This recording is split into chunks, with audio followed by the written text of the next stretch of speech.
if the reason you can't follow Portuguese conversations has nothing to do with your level and everything to do with the phrases that no one ever taught you? There's this whole layer of everyday Portuguese, the real stuff that people say day in, day out on the street and the cafe to the neighbours, and you're never going to find them in an app or a textbook or a beginner's course. This is why conversations just feel like they're happening out of your reach. I'm Liz and this is Talk the Streets, where I teach practical Portuguese in plain English. And today I'm going to give you 10 phrases that Portuguese people use a lot that you've probably never learned. Before we dive in, if you are brand new to Portuguese and you've been trying to learn for a while but feel like you're getting nowhere, I do have a free 60-minute lesson for beginners that covers everything you need from pronunciation secrets to understanding real-life Portuguese as it's spoken in the streets. It's linked below and it is going to be the best hour you spend learning Portuguese. So let's look at the first phrase then.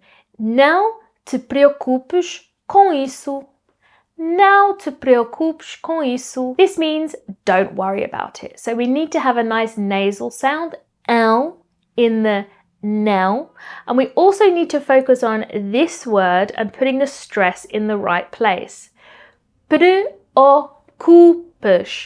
Preocupes. Make sure that you're putting the stress in the middle there. This is the phrase that people will reach for the moment that somebody is stressed or apologetic or overthinking something.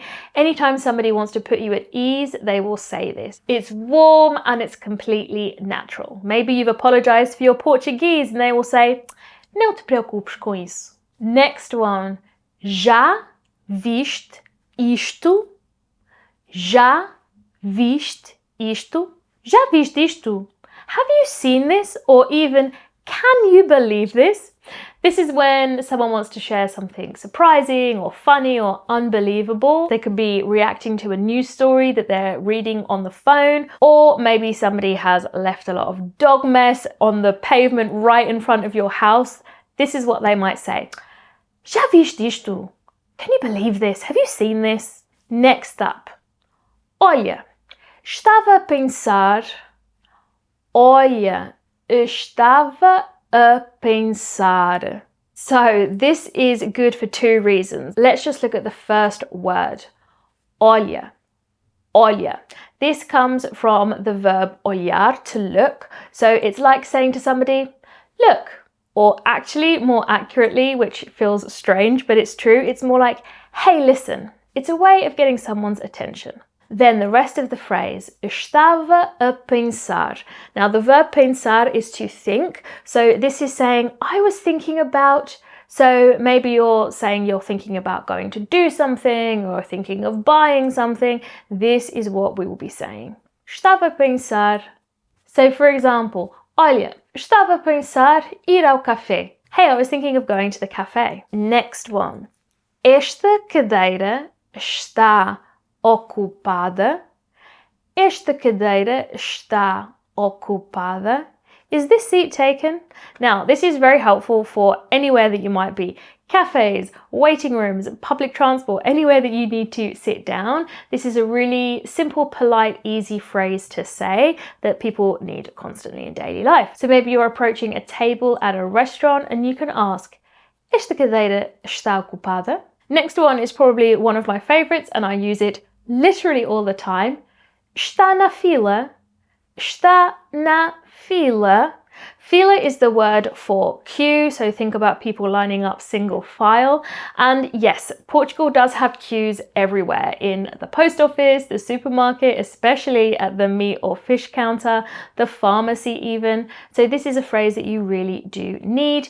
It's short and polite and will save you from accidentally jumping ahead of somebody or standing around wondering if there even is a queue. So before we get to the second half, if you're finding that you recognize these phrases when you read them, but you're not catching them in real speech, you probably need to grab my free pronunciation guide that's linked in the description. It covers the essential sounds of European Portuguese and not only helps you sound better when you speak, but for you to be able to understand when you are spoken to. Next one is a great one for people who love a bit of neighborhood drama. Nem sabes o que é que aconteceu. Nem sabes o que é que aconteceu. You won't believe what happened, or you'll never guess what happened. And yeah, this is how gossip starts. Anytime someone has news, or big or small, this will be the opener. So you might hear it from neighbors or in the cafe, or maybe even in that queue that you were just in. Once you know it, you will start hearing it everywhere. This next one is so Portuguese.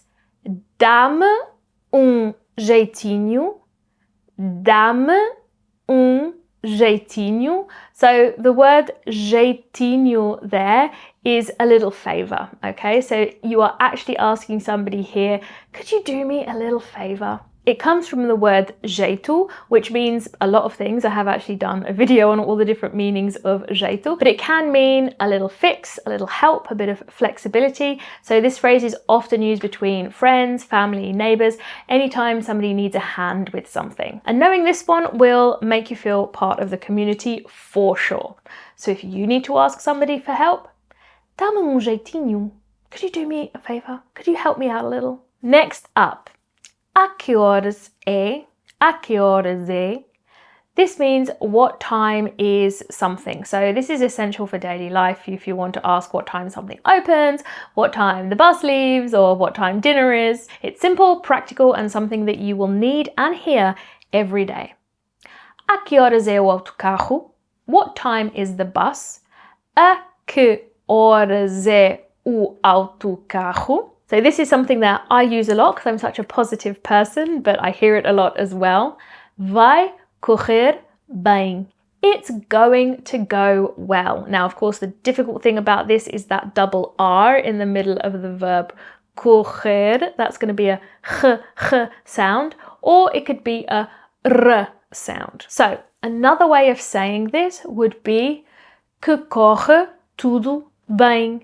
Que corre tudo bem, which means I hope it all goes well, or may it all go well. What you're talking about doesn't even have to be a big deal for people to say this. It's just something positive for appointments, exams, difficult conversations. It's just nice and casual between friends. And finally, which is a great one if you are trying to make friends in Portugal, podemos combinar qualquer coisa. Podemos combinar qualquer coisa. We can sort something out, we can arrange something, we can make a plan.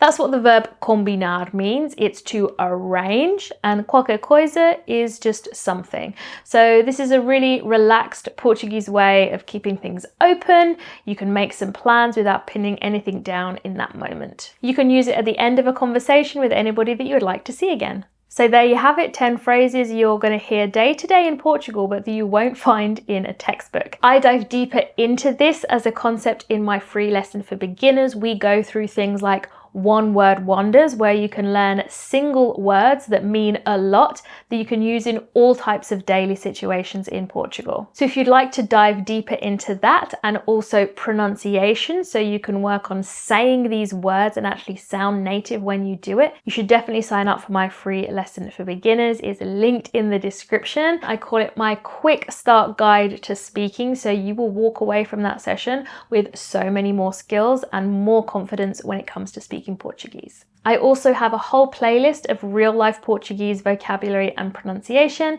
It's called Portuguese in Real Life, phrases and tips for everyday situations, and I'll link that in the description too. I'll be back next week with more tips and tutorials to improve your confidence and conversation skills in Portuguese, so make sure you're subscribed so you don't miss a thing. Ciao for now.